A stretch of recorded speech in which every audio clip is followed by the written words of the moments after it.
Alexandria Ocasio-Cortez from Democratic Party said, if SCOTUS was serious about their ludicrous colorblindness claims, they would have abolished legacy admissions, aka affirmative action for the privileged.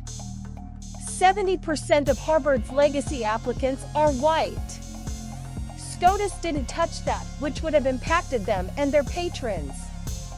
Laverne Spicer from Republican Party said, Ketanji Brown Jackson voted yes to affirmative action. Why wouldn't she? She got onto the Supreme Court exactly that way.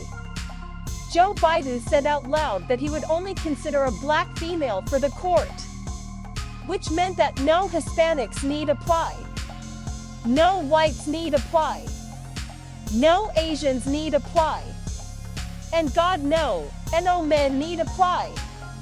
In case y'all missed it, this is both sexism and racism. Ain't no pretty snowflake way to dance around it. If you are judging, appointing, hiring, or accepting on the basis of race, you are a racist. Christopher Buzzi said, 6 years ago, some of y'all fucked around and didn't vote for Hillary, and Roe v. Wade was overturned, and now affirmative action has ended. So stop fucking around with Biden is too old, or I am not going to vote unless.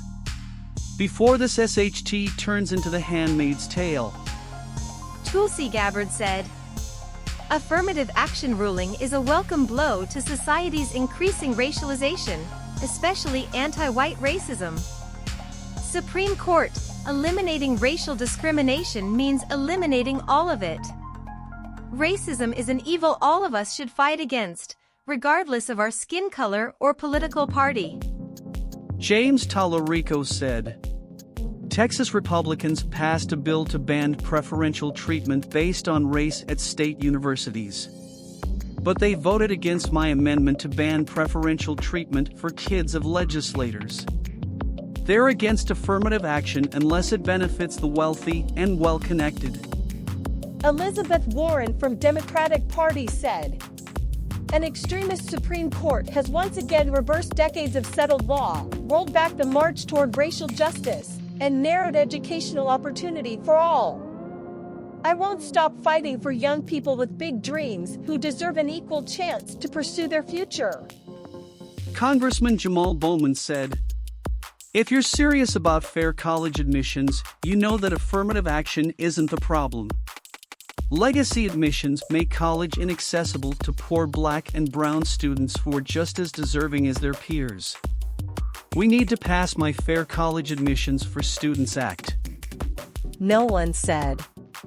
People on the left, without affirmative action, black people won't get into college. People on the right, black people will get into college the same way the rest of us do. Which one of these thought processes sounds racist to you? Jemal Hill said, the white people who think that about black people would think that even if affirmative action never existed. Some white folks inherently believe black people are inferior. Do you know how often white people question our credentials and intellect? Which is why we shouldn't care what some of them think. Caswell said, I agree with the Supreme Court decision on affirmative action, and here's why. I've always been a firm believer in having the best person qualified earn the position. Society functions best that way. I understand why affirmative action was initially started, and even though I don't agree with it, maybe it was necessary at the time. That said, it never should have been a permanent policy. The sooner we can get to a time where there is no racial/gender discrimination or preferential treatment, the sooner racial divide can heal.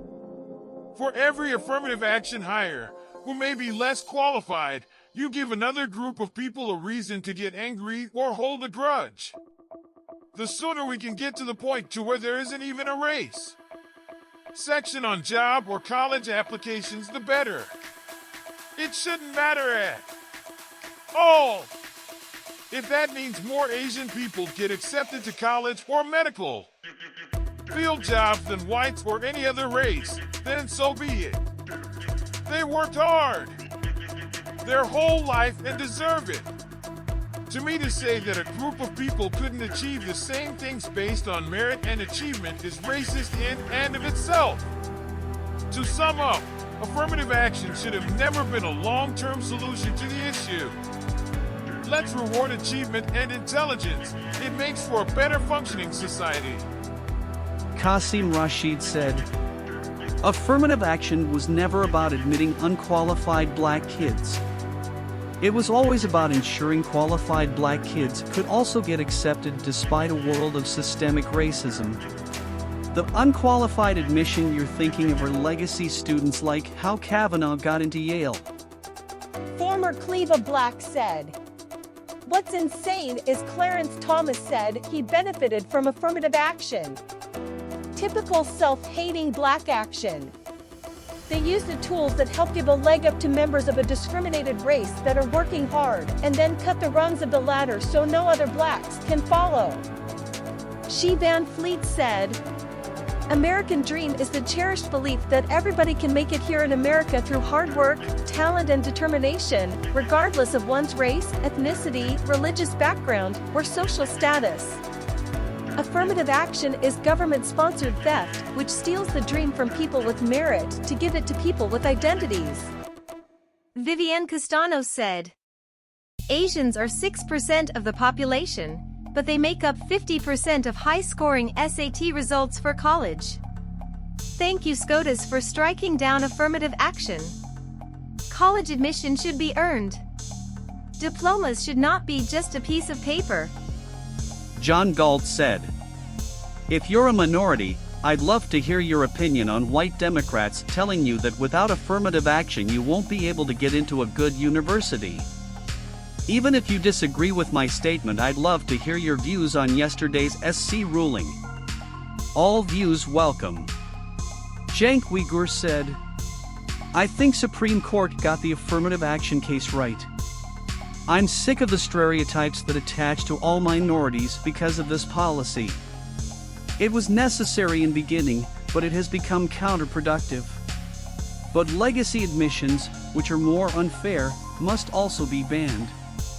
George Who Votes Blue always said, isn't it odd that there's no mention of the policies before affirmative action, which for hundreds of years, outright barred women and minorities from these institutions on the basis of racial and gender discrimination?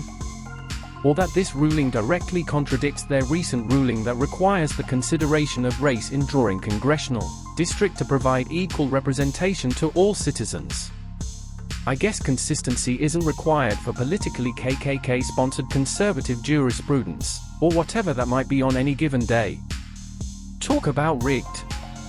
Cactus Boy Scout from Reddit said, I hope they instead consider economic background so that lower-income people of all races get an advantage.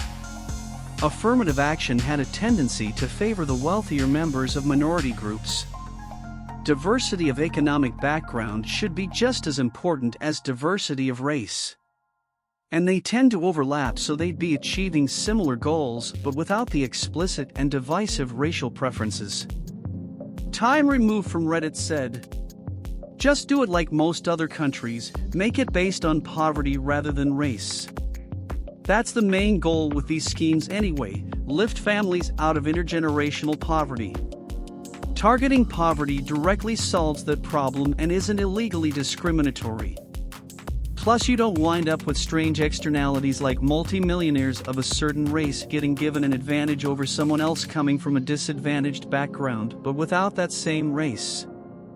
The Pirate Tennis Beast from Reddit said, as someone who gave up their dream to be one, it's not the end of the world.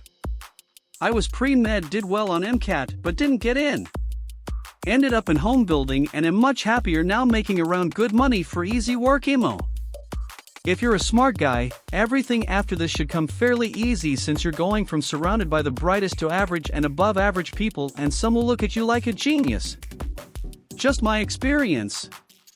Meanwhile, my friends and classmates are just now graduating/completing residencies and in debt, and some are pretty miserable overall from the bits I've seen. Long story short, not getting in isn't the end of the world, see where life takes you. Fatsman from Reddit said, The ruling is technically correct. You can't have a policy that aims for racial balance that ends up discriminating against a race, Asians. The plaintiffs did a good job demonstrating that Asians are an underrepresented group in the U.S. 7% of the population have had a history of discrimination in the U.S. Lot of examples in the ruling, including not being allowed to purchase property, segregated schools, etc., and even now have disadvantages in American society. Lot of examples in the ruling, but honestly the Kung Flu/COVID pandemic made it very obvious. The plaintiffs also did a good job showing that when applicants were in the borderline group of being cut for acceptance, being Asian in race would be a disadvantage, leading to higher percent of being cut. The defendants also shot themselves in the foot when they stated that race is not an important criteria for determining the strength of an application. If it's not an important criteria, then remove it. Jessica Gwynn from USA Today said, "People often associate affirmative action with efforts to end discrimination for people of color. But scholars say the greatest beneficiaries of affirmative action policies are white women, from college campuses to the American workplace. White women today are more educated and make up a bigger slice of the workforce as a result of decades of affirmative action policies," scholars say. White women have also made inroads into corporate leadership that people of color and women of color have not. The Supreme Court on Thursday struck down affirmative action admissions policies used by Harvard College and the University of North Carolina to build diversity on their campuses. Legal observers say that decision will have huge consequences for higher education and could have significant ripple effects for corporate diversity programs. Discussions about affirmative action tend to focus on race, but statistics show that it also has been an equalizer for white women in education and in the workplace. A Labor Department report in 1995 found that since the 1960s, affirmative action had helped 5 million members of minority groups and 6 million women move up in the workplace. When we talk about institutions like higher education, we see that women in general are on par with men, but we have severe underrepresentation of Black, Indigenous, and Latinx folks in colleges and universities, and even greater disparities for women of color. You can make the same analysis when we look at employment. Those are the kinds of things that indicate that on a structural level that white women have benefited.